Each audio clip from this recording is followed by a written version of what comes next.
This recipe is available in Marathi as well as English. For English, refer description below a video to see the ingredients and procedure to follow. Thank you.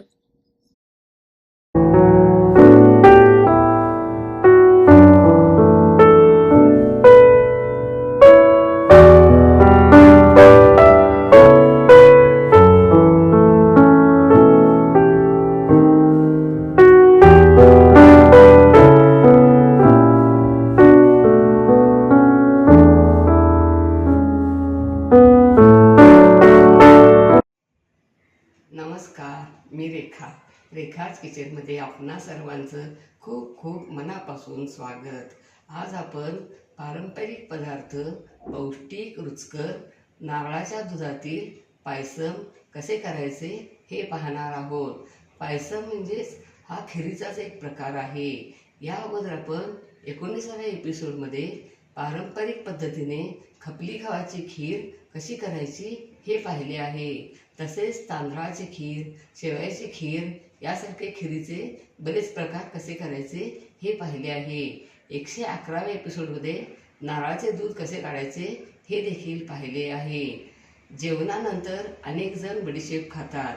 काही पदार्थात चवीसाठी आणि सुगंध वाढवण्यासाठी बडीशेपचा वापर केला जातो. बडीशेप आपल्या आरोग्यासाठी खूप लाभदायक आहे हे आपल्याला माहीत आहे का? नाही ना?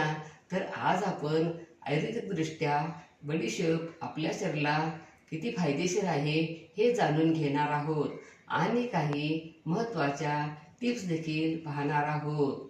आपणा सर्वांना माझ्याकडून मनपूर्वक गणेश चतुर्थी आणि गणेश उत्सवाच्या खूप खूप शुभेच्छा. आपण आता बडीशेपचे आरोग्यदायी कोणकोणते फायदे आहेत हे जाणून घेऊया. बडीशेप थंड आहे. बडीशेपमध्ये जीवनसत्वे, कॅल्शियम, मॅग्नेशियम, फायबर भरपूर प्रमाणात आहे. बडीशेप अन्न पचविण्यास मदत करते. बडीशेपच्या सेवनाने शरीरातील उष्णता कमी होण्यास मदत होते. दररोज बडीशेपचे सेवन केल्यास शरीर डिटॉक्स होते आणि रक्त स्वच्छ राहते. यामध्ये असलेले फायबर पचनसंस्था मजबूत करण्याचे काम करते. बडीशेपच्या सेवनाने शरीरातील चयापचय वाढविण्यास मदत होते. बडीशेपमध्ये व्हिटॅमिन सी आणि अँटीऑक्सिडंट भरपूर प्रमाणात आहे. याच्या सेवनाने रोगप्रतिकारक शक्ती वाढते. त्यामुळे बडीशेपचा समावेश आपल्या आहारात जरूर करा आणि आपले आरोग्य उत्तम ठेवा. आपण आता पायसम करण्यासाठी लागणाऱ्या काही महत्त्वाच्या टिप्स पाहूया. प्रथम सांजा म्हणजे दलियासारखाच असतो हा जाडसर. मी खपली गव्हाचा सांजा घेतला आहे. तो स्वच्छ धुवून कुकरमध्ये 3 ते 4 कप पाणी घालून 5 ते 6 शिट्टी करायच्या. वाफ गेल्यावर कुकर उघडायचा. नंतर एका मोठ्या भांड्यात पॅनमध्ये काढून घालायचा. नंतर गूळ आणि मीठ घालून गूळ विरघळून घ्यायचा. एक उकळी आणायची. त्यामध्ये सर्व मसाले घालायचे. नंतर नारळाचं दूध घालून 5 मिनिटे शिजवायचे. गॅसची फ्लेम मीडियम टू लो ठेवायची. नंतर तुपात ड्रायफ्रूट्स तळून घालायचे. जसे जसे थंड होईल तसे तसे पायसम घट्ट होते. गरमागरम सर्व करायचे. नारळाचे दूध घातल्यामुळे खूपच रुचकर आणि पौष्टिक होते. तुम्हाला जास्त गोड आवडत असेल तर आणखीन थोडा गूळ घातला तरी चालेल. हे पायसम एकदम रुचकर आणि टेस्टी होते. आपण आता साहित्य पाहूया. त्या मेजरमेंटच्या कपानं 4 कप पाणी, 1.5 कप सांजा म्हणजे दलियासारखा जाडसर असतो हा मी खपली गव्हाचा घेतला आहे. 3 कप नारळाचं दूध, काजू बदाम पिस्ते यांचे जाडसर काप, ड्रायफ्रूट्स तुमच्या आवडीनुसार तुम्ही कमी जास्त घालू शकता.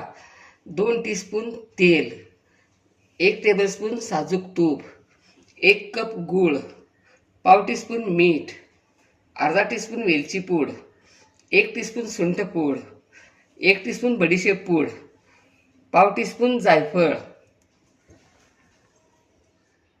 आपण आता हा सांजा धुवून घेऊया. असं चाळणीत घालायचं आणि असं पाणी घालून असं शिजवून घ्यायचा.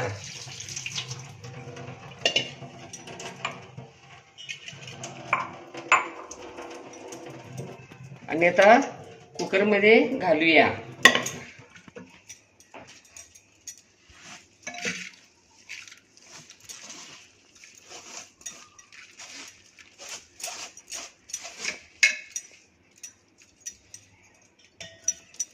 यामध्ये मीठ आणि तेल घालूया. याच्यामुळे कसं मऊ शिजलं जातंय तेल आणि मीठ घातल्यामुळं. यामध्ये पाणी घालूया.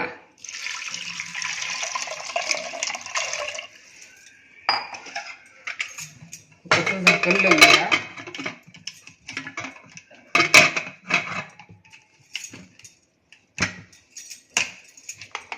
आणि गॅस चालू करूया आणि 4 ते 5 शिट्ट्या करूया. आणि वाफ जाईपर्यंत कुकर थंड झाल्यावरच कुकर उघड्या, म्हणजे तोपर्यंत आपला सांजा मऊ होतो. कुकर थंड झाला आणि वाफ गेली. पण आता कुकर उघडूया. बघा किती छान मऊ शिजलं आहे बघा. आणि आपण आता हे एका मोठ्या पॅनमध्ये काढूया.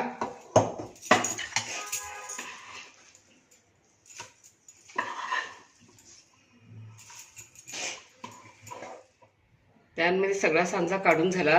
आपण आता गॅस सुरू करूया आणि gas flame medium to low ठेवूया. यामध्ये गूळ घालूया. गूळ हवेनं मऊ झाला आहे, त्यामुळे मला आता असं हाताने घालावं लागत आहे. हे गूळ पावडर करून ठेवलेला गूळ आहे. आणि आपण आता हा गूळ फक्त यामध्ये विरघळून घेऊया. गूळ विरघळला आणि एक उकळी देखील आली. बघा हे चटचट कसं शिजायला लागले. आपण आता गॅसची फ्लेम लो करूया आणि यामध्ये मसाले घालूया सगळे. वेलची पूड, बडीशेप पूड, सुंठ पूड, जायफळ पूड आणि व्यवस्थित मिक्स करूया. यामध्ये दूध घालूया.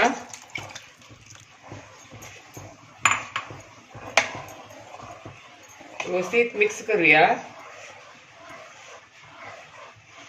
गॅसची फ्लेम मीडियम टू लोच ठेवायची, नाही तर तळायला लागायची शक्यता असते.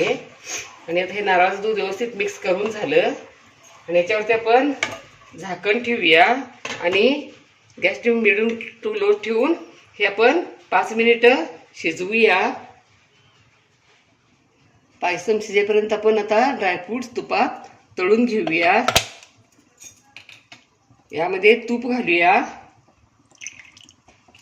यामध्ये ड्रायफ्रूट्स घालूया आणि थोडंसं तळायचे आहे, जास्त लाल करायचे नाहीत, त्यामुळे टेस्टी लागतात.